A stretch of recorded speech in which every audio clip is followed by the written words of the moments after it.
Hello, this is the sixth designfootball.com podcast.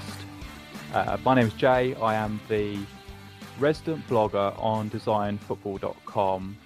Today I'm joined by Jason Lee, who is a freelance apparel designer. Hi, Jason. How are you? I'm good, thanks, Jay. And you know what? You did really well with that.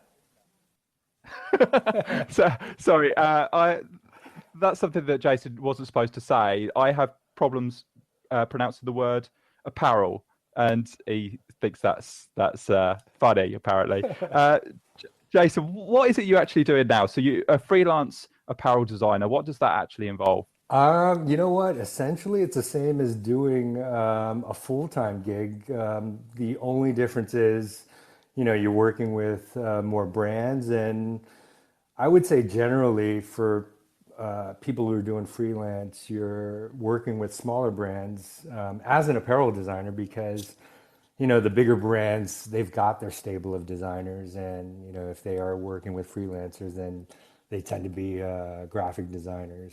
So, but from an apparel point of view, yeah, I would say it's more with the smaller brands. And me specifically, I would say I work with sport brands only because, the last 10 years, maybe a little more than 10 years, I've focused more on sport performance. Okay, um, so you work for several brands. Don't obviously can't you probably can't give us specifics because of the nature of the industry and all these things are closely guarded secrets. But what sort of projects are you working on at the minute, Um, you or have know, been over the past few weeks? yeah, I would say that in general, athleisure is a pretty hot topic, and it's a big crossover to sport. So because of that, and it being the hot topic, I'd say a lot of my work has to, or circles around that. And yeah, in general, yeah, I would say a lot of sport related. The one thing I can say, because yeah, normally a lot of this stuff we're not allowed to talk about until the collections come out. But spring, Zlatan, he's coming out with a collection, and I was able to work on that, and so you'll see that in a couple months. And I can't really talk about what exactly is in the collection until it comes out, but yeah, that will be dropping pretty soon. That's a bit of a scoop that we've got there. So Zlatan Ibrahimovic, this is, and I assume that's the Zlatan you're referring to. I assume. Yeah. There's so many. But is this a Nike range or is this completely him? No, it's him in collaboration with another brand. Okay. But yeah, it's more or less him. Okay. All right. Excellent. Okay. Just go back. A lot of the people listening to this will know that you've worked for both Adidas and Hummel. Um, Now, what we're interested in is also how you got there. So for a lot of people listening, the how you got to work for say Adidas is pretty interesting. What did you do as a kid? As a kid, were you designing things, designing football kits, for example? Actually, no. And growing up and, all the way through high school, I never put any sort of focus on art or design. And, I think what first piqued my interest was this magazine in America called Details. And I just read recently that it's gone defunct. But, at the time it had just come out, and they really celebrated men's fashion in a different way to GQ. I think GQ was a bit more like Vanity Fair, where you had much more text and just articles. But Details, that was a magazine that was almost a precursor to what we see going on now, where it's all about imagery.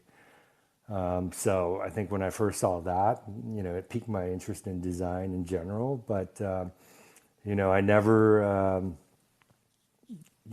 thought to be a designer, and So what I sort don't of age know. are we talking? So this was fashion design that's sort of Yeah, grabbed let's you at say around first. 17, 18. And then even when I went off to university, I went off to study economics and then architecture. I actually bounced around quite a bit, and then ultimately, in the end, didn't earn a degree. So I don't know. I guess those years after high school were still a bit formative. I think a job in design or art, it just wasn't something on the cards. But Right. I mean, you've got architecture there, so obviously there's some crossover there.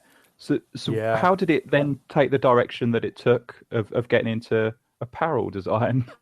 yeah. I mean, I think I don't know if I go all the way back. It's have to say that my parents really were the influence to where I am now. My father, growing up, he was an architect, and my mother, she was in the U.S. Air Force. If you put two and two together, we had lived on base. We had been surrounded by soldiers in uniform. Um, and then my father, he was very influenced by German Bauhaus. So I think that's where the technical part comes in, and the Mm. uniforms, as well. I mean, you can't get any more functional than military uniforms. So I think it was really, my parents, and I just, I don't know. I suppose it wasn't really an epiphany, but it almost kind of grew into one where I, decided, what, actually, I don't want to study economics, or as much as I like architecture. I'm also drawn to this other world. So I think, you know, it it just kind of naturally happened. And also Yeah. growing up, I played football, and growing up, we only really had German brands around us, adidas being one of them. So I remember those days when I was head to toe adidas, and I'm sure that has a big influence, or had a big influence as well. Yeah. So so when you say football, you mean soccer, I take it. Yeah. Just to be clear, because you grew up in America, but it was soccer that attracted you more than American football. Would that be correct? Actually, a lot of sports, at that time attracted me equally. Soccer or football, American football, tennis, baseball. I played all those sports as well. But I don't know. Ultimately, there's something that drew me to football. I don't know. I think it was just everything about it, including the kits. So I can't. I don't know. I don't know how to verbalize it, but it just happened. Yeah. So obviously you gravitated towards it organically from what you say there. But what was the kind of the first foot in the door then? How did that come about? In terms of a job, you mean? Yeah. So obviously your education is a little bit away from that sort of thing. Was it graphic design or textile design, or how did you actually get No. into? Um, I'd moved to New York, and then ended up going to school to study fashion design over at FIT, the Fashion Institute of Technology. And again, I think at that time, school and I were like oil and water. So I would do you know, amazingly well the first semester, and then end up dropping out second semester. And lo and behold, same thing happened at FIT. And so I left and ended up working in high fashion retail, in sales on the floor, selling menswear. These were brands like Comme des Garçons, Yoji, Issey Miyake, Mhm. just all the high fashion men's brands. And to be honest, I would say most of my learning came from that. And, also living in New York on my days off or just, yeah, private time, I would go into sports shops and technical outdoor sports stores and just look at all the clothing inside and out. So in a way, I feel like I did my own sort of learning, but I really did delve into it, and New York was a big part of that. Hmm. Okay, so is this in a big department store that you were doing the sales? Well, A where was this? So, couple, actually, the first one it was called Charivari. It was on in the up Midtown and what 57th Street. It's in the heart of where all the big fashion department stores are. But Charivari was a mom and pop shop or boutique that they're famous for bringing in all the up and coming designers before anyone else knew of them. And to work there was amazing because I not only worked with the clothing, but I saw what came in. So I learned, how to merchandise and saw customers' buying patterns. Yeah, I think from a business angle, it really helped me, but also just kind of like um, filling out a whole collection when you have to design one yourself. yeah. So it, I take it in terms of the customers coming in as well. They were people interested in sort of cutting edge design. So even the customers coming in, you would have been seeing influential fashion in what they were wearing as well. Is that would that be the case? Oh, yeah, in some ways, but I guess depending on who you ask, of course, at Charivari they had a lot of celebrity customers, and I think celebrities themselves at that point they really don't care what other people think, so they're wearing whatever they want. Um, so, in that sense, you saw extremes, you know. So that must have been an influence for the future, I suppose. That attitude of sort of the shackles are off. I could go to the extreme lengths. Oh yeah, yeah. But you know what? I mean, even I would say even before that, I don't know. I had just always been open to different influences, and I remember in high school, um, just skipping school and going to the university library because we lived right next to Penn State University. It's one of the biggest universities in the States. And I went to the art department, which took up a whole floor, and going through a lot of the graphic design books and magazines. And I would say two of the big influences at that time were a Japanese magazine, graphic design magazine called Idea, which is still around, and the graphic design studio Designers Republic from Sheffield. I mean, they were at that time they were killing it, and even a lot of what they had done then is still relevant today. So if I really look back, there's you know some things that stick out, and I would say Designers Republic, Idea Magazine, Comme des Garçons, yeah, and they were just pushing the envelope of what was possible. So I don't know, any time any designer or artist had done that, it always I was attracted to that. Hmm. So obviously the influence is there now. How did then this change happen from you were working in sales and through your personal life you were getting influence there? How did that go from actually being on the drawing board side of things? How did that come about? Um, Actually, you know what? I had left New York gone back to school for architecture. Seems like I hadn't learned any better.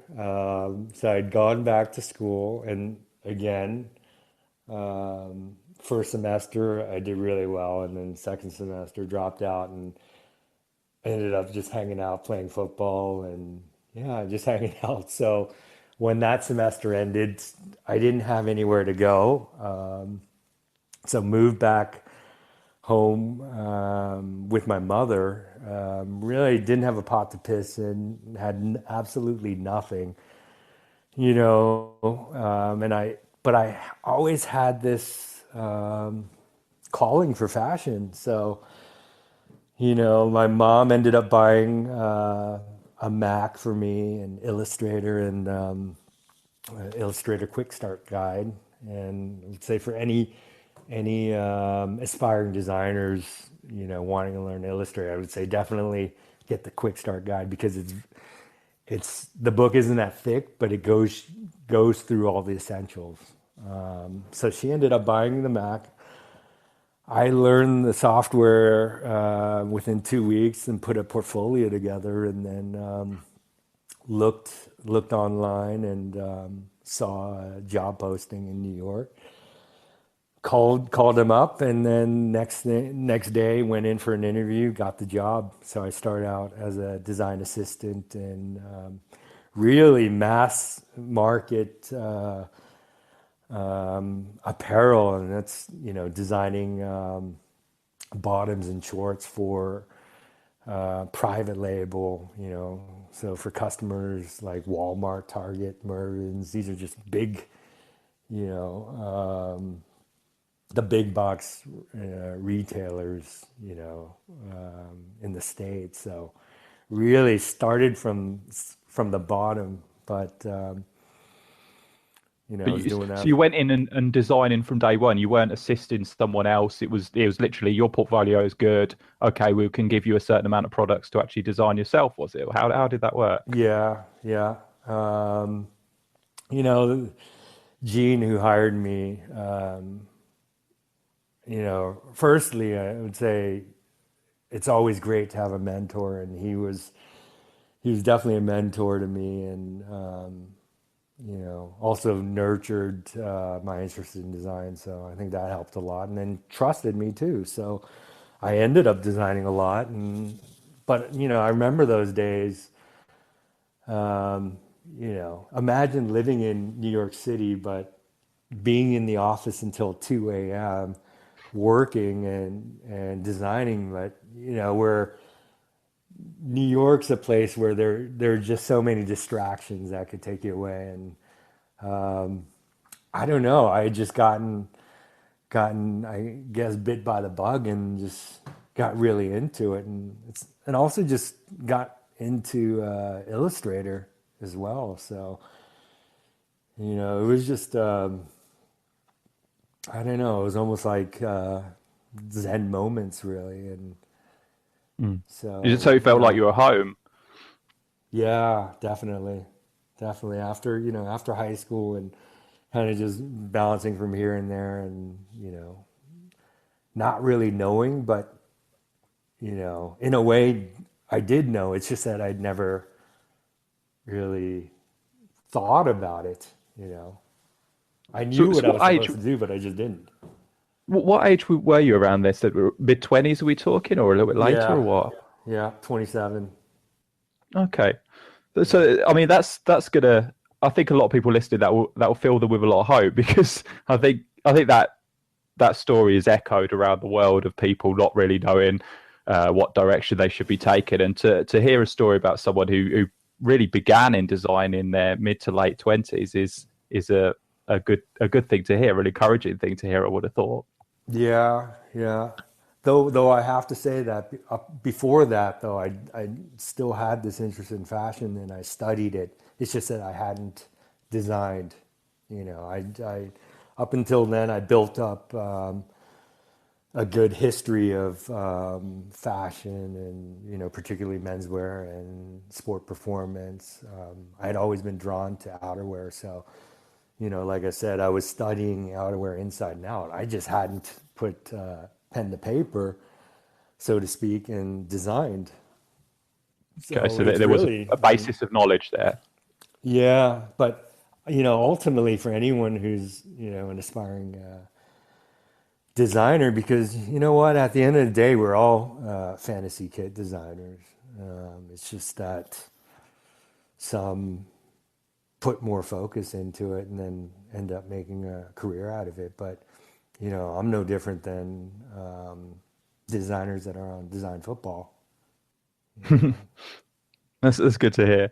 Okay, so let's jump forward a little bit. And so how many roles, let's say, between that and then rocking up at Adidas? How did that work? How did the career Uh, trajectory happen? yeah, well, after being in New York for a couple years, I'd gotten complacent, so ended up calling a recruiter, and she told me about the job at Abercrombie, and ended up going there. The thing I really appreciate about my time at Abercrombie was that I was working on outerwear, and the thing with outerwear is that it's full of bells and whistles. So it's not like you're designing the basic T-shirt. You've got much more involved into it. And then I worked with my right hand man, who is the tech designer. So in the industry, it's you know you call you call them either a tech designer or developer. So you're the one designing it, and then the developer or tech designer, does the number crunching and sometimes pattern making, et cetera, and just punching in a lot of the information into the tech packs that get sent off to the factories. Not to Okay, so say that I don't know anything about pattern making, because I do, but you're working as a team, and I think to be a successful designer, you have to have a good relationship with your tech designer. so so is this sort of a graphic designer and a textile man? Is this or woman? Is this the sort of relationship? Is that the backgrounds, the two backgrounds? So one would have a sort of two-dimensional graphic design background, and one person and the other person would be textile design trained or something. Would that be right? No, because I would say Okay. that I'm not a graphic designer. I mean, graphic design is part of what I do, but I'm also an apparel designer, and I think to be a good apparel designer, you have to have an understanding of fit, patterns, construction, and execution. Because if you're working with products that are mass produced, you have to have an understanding of what's doable, what's producible at costs, et cetera. So, you can't just draw pretty little pictures. You have to have an understanding, and um, you Okay. know, So the problem with that, I take it, would be if you were just a graphic designer, you would draw a pretty picture, it would go to a textile man, and they would come back and say, well, no, you can't do it for all these different reasons, and the process would take too long. So you'd yeah, both need to have a basis in knowing yeah, what goes into the construction of a garment. yes. Okay. Um, to that too, I would say that's also a big difference between, let's say, having a job as an apparel designer in the industry and being a fantasy kit designer, where as a fantasy kit designer, you can do whatever you want. Mm. The world is your oyster. And many times in fantasy kit design, a lot of the focus is on the graphic design. But the thing with football kit design is that there's a whole nother world, and that world is the silhouette of the kit itself, or of the shirt or the shorts. So you have to either you have to engineer it, the cutting lines or the knits, everything. It's not just about putting a sash on a kit. It's also about designing the kit itself, and kit design, football kit design, in particular, there's a big focus on collars, for example. And Mm. so, you know, you need to be able to design collars um, that are executable in mass production.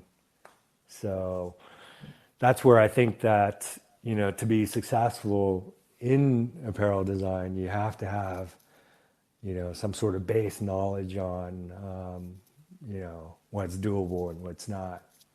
Okay. So this was you were at Abercrombie and Fitch, was that? Yeah. Okay, and then how did you get towards Adidas? Was Yeah. Adidas the first company you worked for in sort of the football kit or sportswear market? No, after Abercrombie, then I went to the North Face. Okay. So I was there for a little over a year, and I loved my job there and my colleagues, and I don't know what would happen to my future, but it so happened that a designer from Adidas Portland had joined the North Face, and we had got to talking, and then I just started asking her questions about Adidas. I always admired the brand, but never really thought of working for them. And then, she, um, I don't know, after talking with her, it seemed much more tangible. And then she put me in touch with Adidas Germany.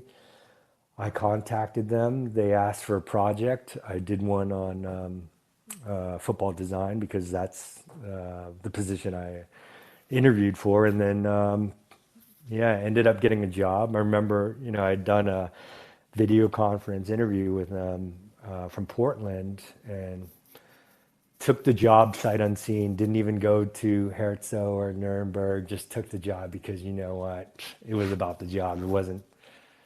Didn't matter where it was. It could have been, Kuala Lumpur or Timbuktu. And I would have taken it. And so, yeah. Okay, so that I mean the way obviously you've had an interest in design and fashion design and so on. So this although this was a great role for you, it was all of your roles have been kind of great in a way because it had all been kind of things you were interested in, and now you were headed towards this sported area. Did you find the way the setup was similar to the background, or was it a lot more focused on the technical side? Because of obviously performance comes into it. Was that something that you needed to learn? Um, and to be truly honest, I would say to aim to be as technical as possible is the right thing to do. Of course, when you're working for a sport performance company, but sometimes I would say marketing directives override sound technical performance, Okay. and that's with every company. Let's just Okay. say that. So are we suggesting then that saleability comes before performance on the field of play? Yeah, but saleability um, as marketing driven. Okay. You Oh, know, okay. Okay. The story behind things and the ease at which you can market a product based on colors and so forth. I suppose the yeah. way around this in a way is the way we have different versions of kits for players and that will be released onto the market. Was that something, or we'll go into the basics in a second, but is that something that happens on the drawing board, or is that a stage further? So would you design two versions of every kit, one to be worn and one to be sold in the shops? Yeah, yeah. I would say part of the reason for that is also price point. If you're putting more quote unquote technology into a garment for the promo styles for players, they cost more. So, at retail, it might be price prohibitive to do that. So, you're going to have to do, yeah.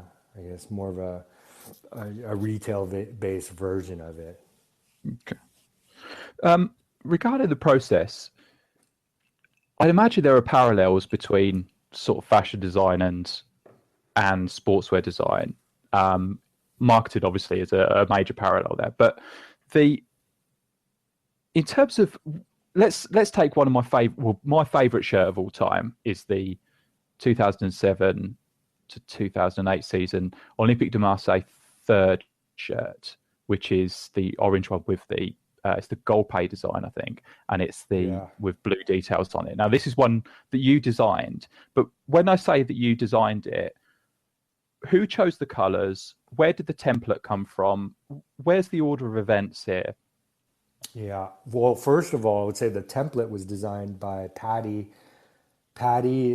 She's still at Adidas. And just a side story on her, I would say that Patty is probably one of the best template designers out there. And the thing is, Patty doesn't really follow football, apart from Sergio Ramos, and I'll let you figure out why she does follows him. But so just to give credit where credit's due, I mean, she's definitely one of the best, and it just goes to show you that you don't need to be a hardcore football fan to design for football, and I think she's a great example of it. So the template was established. The Just in terms color, of timescales, when would the template of what sort of period would the template have been worked on? How long would it have taken, and when would it have been finalised for the 2007? Because that template is for that season, 2007, 2008. So where would it have been sort of started to be thinking about, and when would it have been finished? yeah, at that point, I think at Adidas it was on 2007, around a 12-month schedule or Okay. timeline. So yeah, I'd say probably 12 months before, to the design process for all the templates. I don't know. I would say probably a month and a half, if Okay. that, really. I remember I joined Adidas in 2005, and 2007 was one of the first projects. So yeah, maybe 12 months to 18 months at that point. But I Okay. think it's gone a lot faster, and um, yeah. So, but we had all gotten together and we did different designs and brainstorming. So it just so happened that I think when we sat down with the product managers and marketing, that Patty ended up doing the gold pay. I did the Honore, which is the symmetrical kit from 2007, and I guess you would see certain aesthetics that were similar. So if for I don't know, I would say for different seasons, they end up picking different templates just based on I don't know, I guess just the different climate. And at that point, we had done, we're still in this cycle of doing much more cut and sew and inserts, and so we had done those, and so they ended up picking them. Yeah. Okay. So this would have been a continuous process. So you would have worked. There would have been a little bit of overlapping when you were setting up the templates, and templates would have been for that season would have been finalised at the same time, and then you start working on the individual kits in the Yeah, stable, I suppose. yeah, yeah. And then we only started working on the kits once we knew that the templates were viable. So once they were finalized, then we would start coloring them up and doing the graphics for the different clubs. Okay. So with that low M shirt, who would have decided that that was the colorway that was going to be used on that template for that season's? Did you know when you were designing it was going to be the third kit? I knew the color was going to be for the third kit. I'm pretty sure the color came from the club because I don't think that I would have thought of doing an orange. And, I hadn't known enough history of Marseille to say, hey, you know what, let's do an orange kit. So, Okay. at that point they had suggested it. But I don't know. I feel lucky to have designed and privileged to have designed for Marseille because most designers want to design for the biggest clubs, and at that point they were like Liverpool or Milan, and but I don't know. I'm really happy to have done Marseille because they gave me carte blanche to do whatever, really, and maybe the colors were decided, but everything else wasn't. So, um, and just came up with ideas, and I don't know, they ended up taking it, and the Marseille third kit from 2007 is the first graphic kit that I've ever designed, and maybe because of that, it's has a special place in my heart. But to be honest, I don't know why that would be your favorite of all time. Well, many people have asked me that question, and my depending on the person, my response is rude or not rude.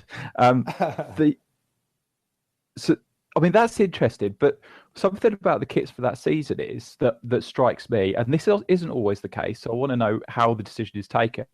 Is that none of the elements of the kit can be transferred across to say be worn with the away kit, really. And for that kit, you had change items. So there were change. I remember there were change shorts. So the first choice shorts were blue, and then they Hmm. were and then you had an orange pair as well that you could be worn with them. Yeah. So is that something that you have a hand in, or does that happen later through necessity?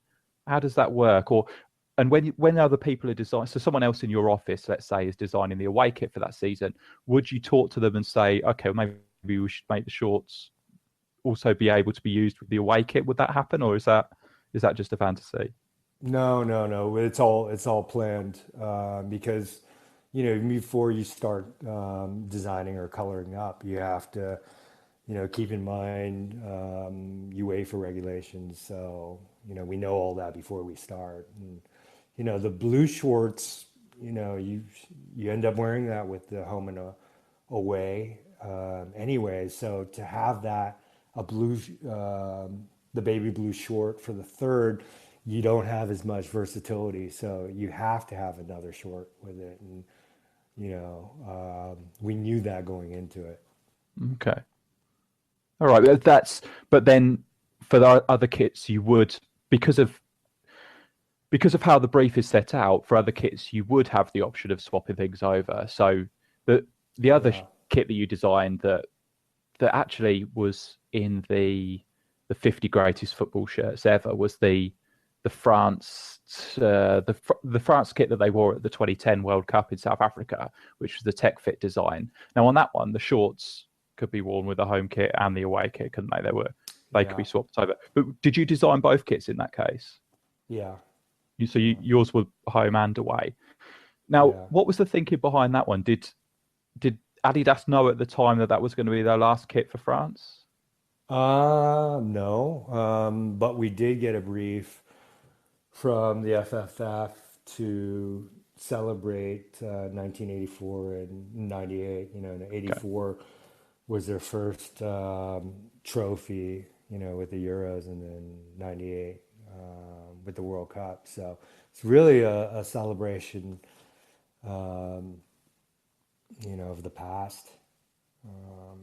And although, France in 2010 was a blip in world football, I think the France kits were really my first inspirations for me going to Adidas, because I remember growing up watching football on TV and seeing the France kits from Adidas, and they had the three color stripes, going down the shoulder, and I thought, damn, that's so wicked. So I think that's what really drove me into football kit design, and in particular Adidas. It was really that, the French kits. Yeah. Well, I think it was a particularly fitting last Adidas kit to reference the two most Yeah, most important moments in French football history, certainly the national side, and it also did have the detail on the stripes as well, didn't it? I think it did have the French flag detail on the stripes on the shoulders as well, didn't it?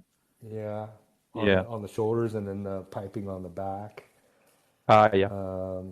and then the graphic on the front. Yeah, that's inspired by 84 to 98, and the stripes. There are 11 stripes, um, signifying 11 players. And then the gradient is made out of hexagons, because I didn't know up until that point that France was considered the hexagon country, just because of the geography Yeah. of it. Just just the basic shape of the Yeah, country, the hexagon, more or less. Yeah, yeah. it's an interesting idea. So these are the elements that stray into the marketing side. So do you have a marketing team that will talk to you during the design process and say, either tell us why you're making this so we can sell it as that, or do they say to you, you've got to include this because this is part of our marketing spiel? How does that bit work? Um, I think, what I would say with that brief in particular, it was, um, we had gotten the brief from the FFF, and then I was handed it from product management. And to be honest, they were more a liaison. I think the reason I focused on the hexagon was it was because they had updated the crest, and they included the hexagon in it. So I wanted to incorporate that. But to be really honest, they were the liaison, and I would say the first ideas came from the FFF. Okay. Regarding in international teams, obviously you say that Marseille probably told you to have orange as the third kit color for that season for that low M shirt. The international teams tended to have the away kit would be like a reversal of the home a lot of the time.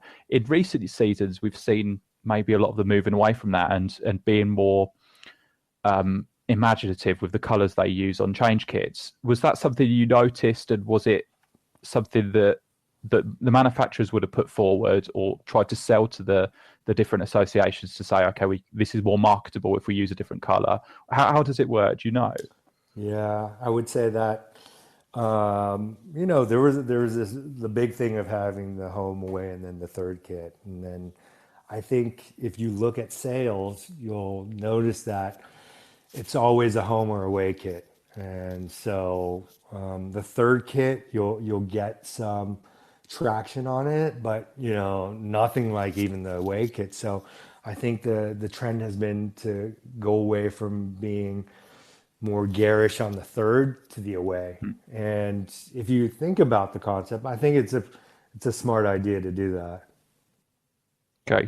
Well, we've seen obviously in recent years, we've seen a lot of black shirts. So it wasn't allowed in the 80s and 90s in most cases because referees would wear black. But now we see a lot of black kits, and that's solely driven by sales, I would assume, isn't it? Yeah, yeah, because it's tasteful, and brands have to also look at the athleisure side of it, where you've got fans who are wearing the kits, off the pitch, and it's easy to wear black. So I would say that's a big reason for it. In terms of the colours, do the manufacturers have? I know the brief will come from the clubs, but do the manufacturers ever investigate how useful a kit is going to be over a season? So, for example, there's been a lot of controversy this season over Norwich City seem to have three kits that are very similar. They seem to work, but by the skin of their teeth because the colours are all used on each kit. So there's nothing distinct about the kits you wouldn't have thought. Would you ever look at that and say, okay, we can't have this much blue on this away kit because when this team plays against this side, they're going to have problems? Would that be ever a consideration, or would the brief have already made that clear?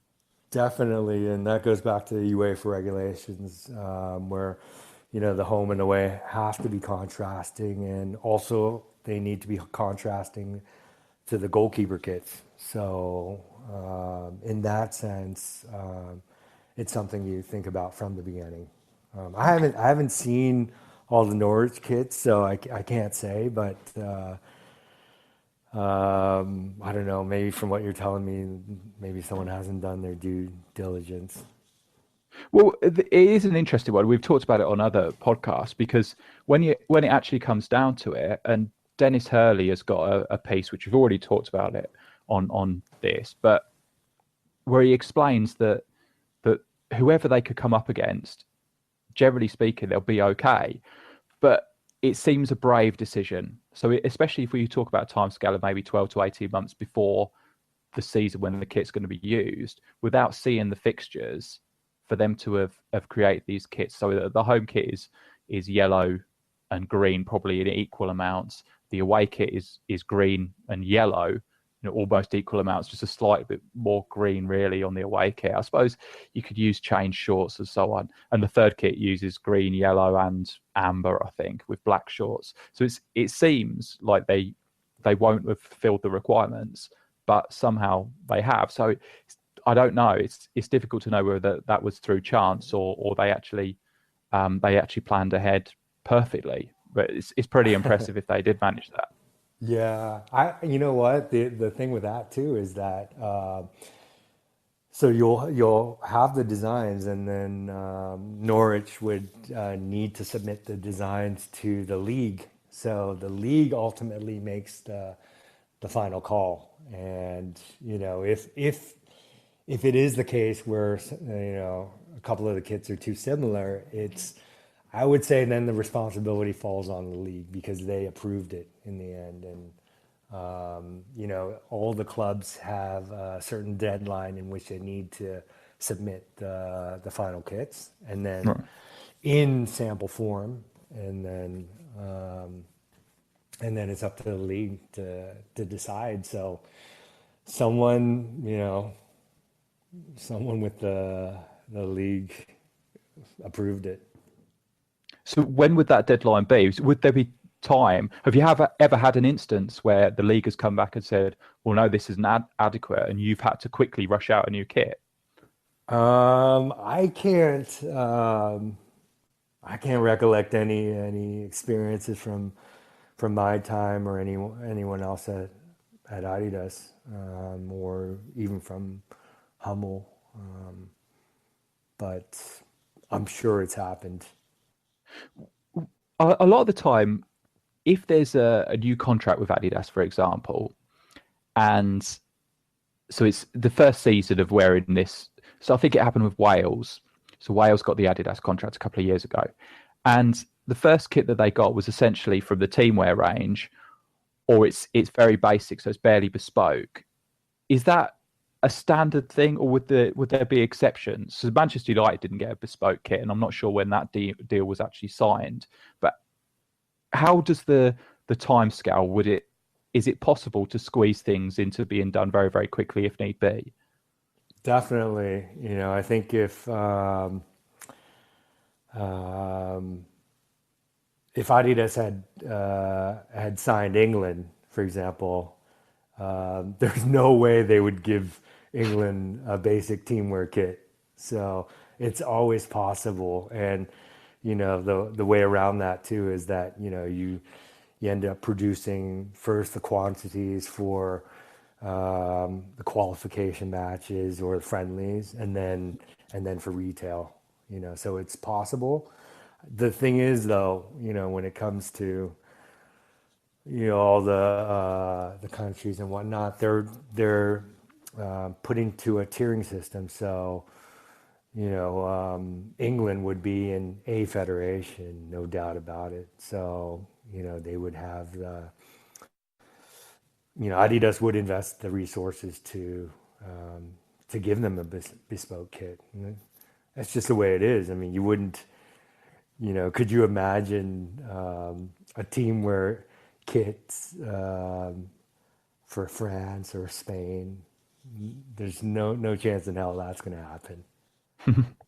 Okay, interesting. It's interesting to know. What about in speculative kits? So, for example, and I don't want you to tell me whether this is real or not, so don't worry. But a couple of years ago, before Puma took over the Arsenal contract, there was an Adidas shirt doing the rounds, and it looked pretty genuine.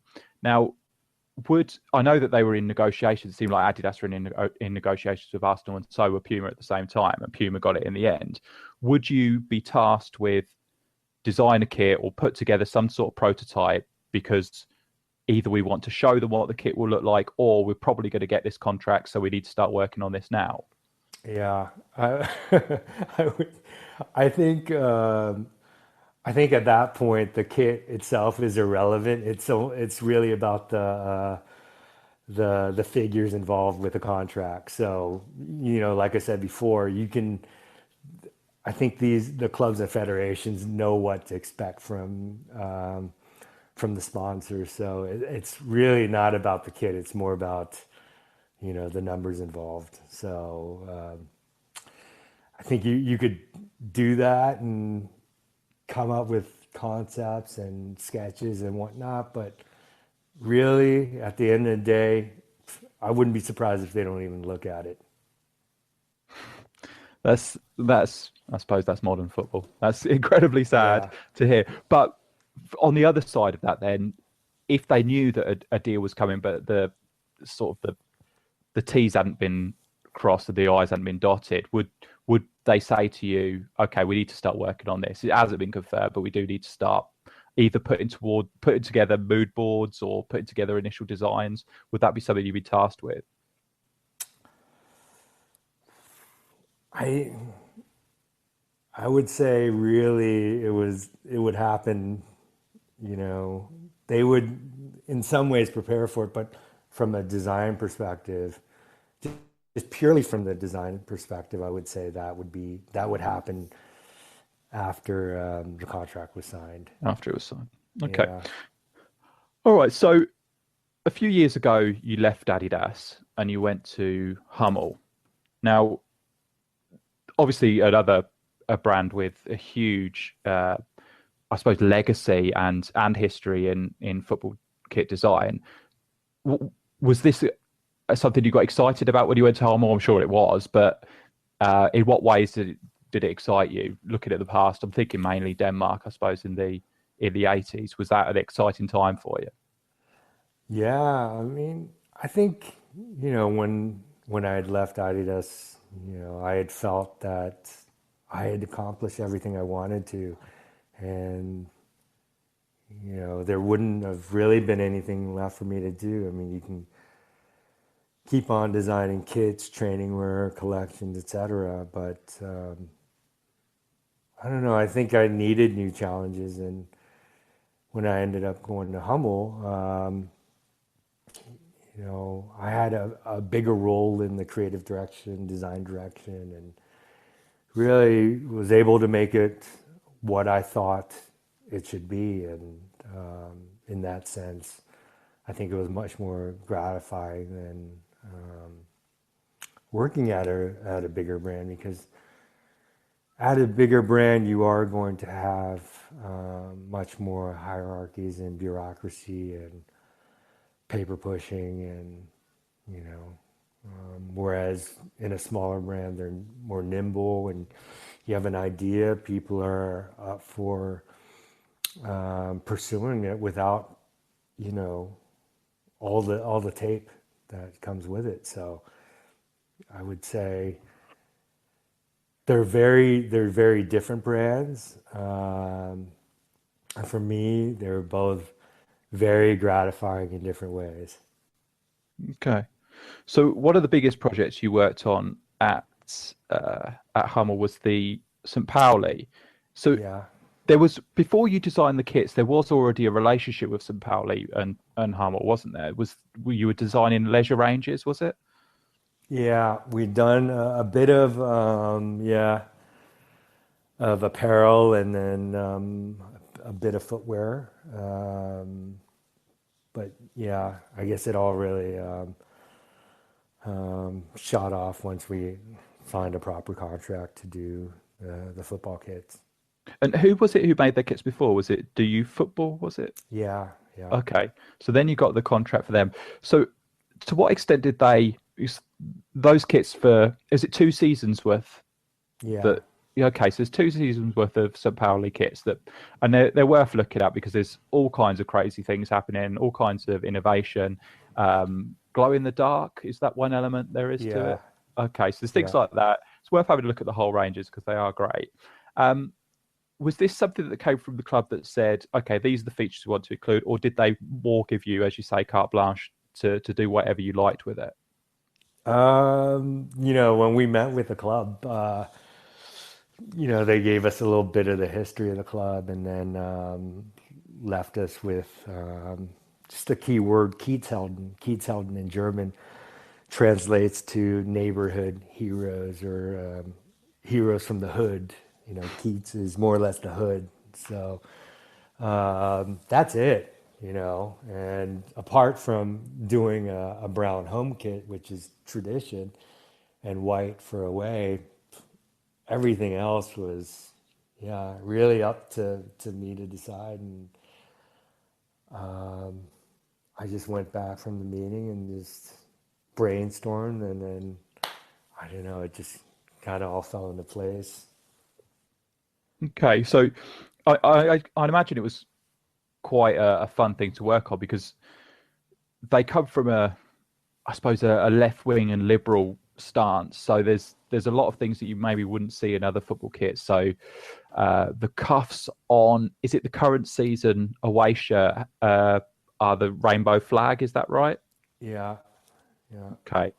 So so there's things like this where you could actually sort of tap into whatever's going on in culture as well yeah, worldwide, which you maybe yeah, don't get that opportunity with other clubs.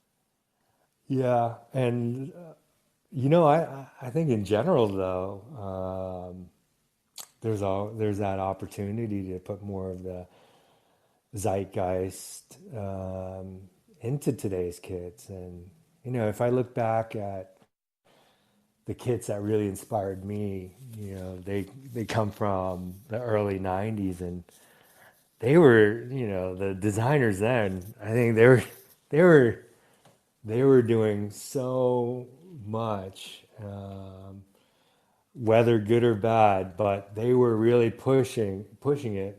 I would say compared to what goes on now, that I don't know. I think the football kits that stick the most to me are the ones that really push it. That weren't just another blue kit or another gradient pattern on it, or there there was just much more spirit and life in them. And yeah, I think that opportunity is always going to be there. And let's see. I think we're starting to see this '90s influence come back into to kits. So maybe in a couple of years they'll be just as crazy, if not more. Well, obviously in around 2009 Umbro seemed to strip it all back and all that kind of thing was gone, and now we are definitely seeing the influence. Warrior were a brand that brought back all that kind of thing, and you could certainly see the influence on you in the St. Pauli kits. Going forward as well, obviously these bolder patterns may well come into it. What about technology? Where are we going with that? Well, I would say that then we're treading into territory that you really like to talk about, and that's base layers. I don't know. I think it's funny when I go to the gym and I see people, in their workout clothing, they're all in layers, so they'll wear long tights and then shorts over them. I don't know if I when I really look at that, I feel like that's very dated because I think in the future it's just going to be about one layer, and that comes back to you, Jay. And that's the base layer. You're um, there was that one PSG kit that has the engineered knit. I'm sure you're probably a fan of that, right? Sorry, which one are you talking about? It's the was it black? It must be like dark midnight or black. So this season's third shirt. Yeah, Hmm. yeah, Yeah. yeah. Well, I actually own that base layer. No surprise, huh? the the so they have actually tried to integrate the base layer with the outer layer, but you're suggesting that that is going to be a thing of the past, that the whole base layer thing will go. Well, I think that will be the only layer, Hmm. actually. So, you'll be able to engineer smart fibers into the knit. So you'll have smart fibers engineered into, a knit that's body mapped. So I think the combination of both, and then being able to um, engineer different sorts of three-dimensional textures to, let's say, create microclimates within the knit to different weights of yarns, etc. I think you put all that together. It's almost like a Nike fly knit, in a kit design. So we're thinking that these kits are going to be tight as well. Then Um, could be, but not necessarily. But I don't know. I would maybe logic would dictate, yeah, the tighter the or fitted. the thing for me that confuses me is we have such advancement in shirts particularly, but the socks that the socks when you're designing them and you're designing based on the latest technology as well, just the whole notion of a sock just seems strange to me. Yeah. Like it wouldn't you wouldn't make it out of that material. That seems a it just seems a traditional element of the kit. Why would you actually use something that still is thick and heavy to that extent? Wouldn't you use Well, another material for that? yeah. What would you think? Let's say if you were a sock designer. I don't think I would. I think I would just paint it on. I don't know why you would put it on with tape or something, just the lightest possible fabric, and if possible, nothing. Obviously, you've got a shin pad there that needs to be held in place, but you could be more efficient in the way you hold it in place than put essentially a big wrap of wool around your lower leg. I would have thought, but it doesn't seem like it's the most efficient way of creating sportswear. Yeah, but you know what? It's questions like that that are going to push football sock design. To be honest, I think those are great questions to ask. But you also have to remember that we've got limitations when it comes to um, the yarns and what they can or what they can't do, and elasticity and how often you can wear the socks. Because when you've got socks for PSG, for example, they're wearing it once and then that's it. But Mm. then you also have to think about clubs that buy regular team wear, Yeah. and they've got the same necessities. The only thing is they need to wash the socks over and over again, and has to be at certain temperatures, and the socks have to stay elastic if you're putting them under 60 Mm. degrees, or and a dryer, and so that's the other side of football kit design that a lot of people don't see, is that there are either rules that we have to abide by or limitations with the fibers themselves. Yeah. Yeah, I suppose that is the debate sometimes. So, for example, if the latest boots that you create that Nike would create for Cristiano Ronaldo, that's great, but he's never going to pay for a pair of boots.